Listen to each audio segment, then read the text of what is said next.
Good morning, ladies and gentlemen. Thank you, Mr. Chairperson, for a good introduction. By the way,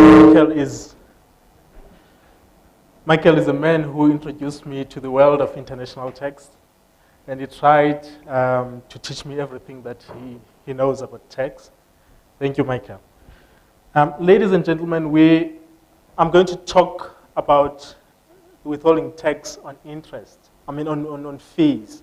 Now, when we received the request to talk about this proposed withholding tax, we're a bit reluctant because as you may have noticed, we pushed the effective date for the withholding tax to 2016. And the reason for that, we wanted to consult widely. Last year, when the minister announced the introduction of the withholding tax, we received a lot of comments from the industry, the tax industry, and people raised a lot of issues, which I'm going to deal with later on in my presentation. And we felt that we need to consult widely. But the reason why we agreed to do this presentation was to clarify the confusion.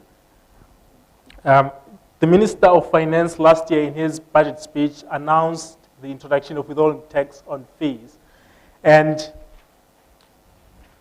the reason the fees, and when he announced the withholding tax, he said the effective date would be 1 March 2014.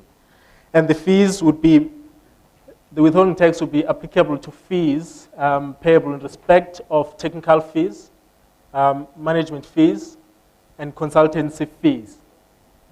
And where those fees are paid to a non-resident person. These terms, as some of you who have seen the draft will say, are not defined in the legislation. However, we said the fees should be understood and in a manner as being comparable to the terms as defined in the tax treaties. And the rate of the withholding tax is proposed to be at 15%. Now, how does the fee, how is it going to be leviable? As indicated, it will be levied on fees paid to a non-resident. So if the fees are paid to a South African resident, we're not going to impose withholding tax. The term fee, service fee, is also not defined. However, we indicated that the payment of fees must be from a South African source. However, there are issues, again, as you'll see in my later presentation, there are issues with regards to the source. The liability is on the payer, as indicated earlier on. What is the purpose of this withholding tax? The purpose really was not to raise revenue.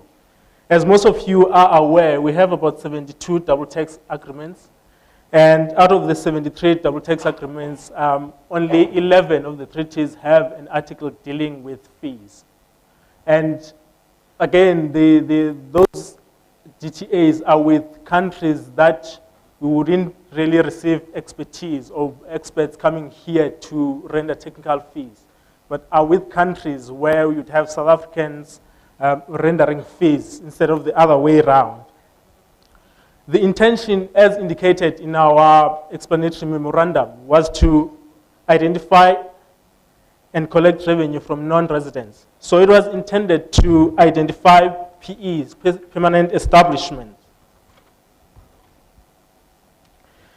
The issue is SARS currently doesn't have a mechanism to identify permanent establishment. By the time a PE is identified, in cases where they are able to identify a PE, the non-resident has already gone. And by the time SARS raise their assessment, which may be a year or 2 years later, they can't get hold of the non-resident. And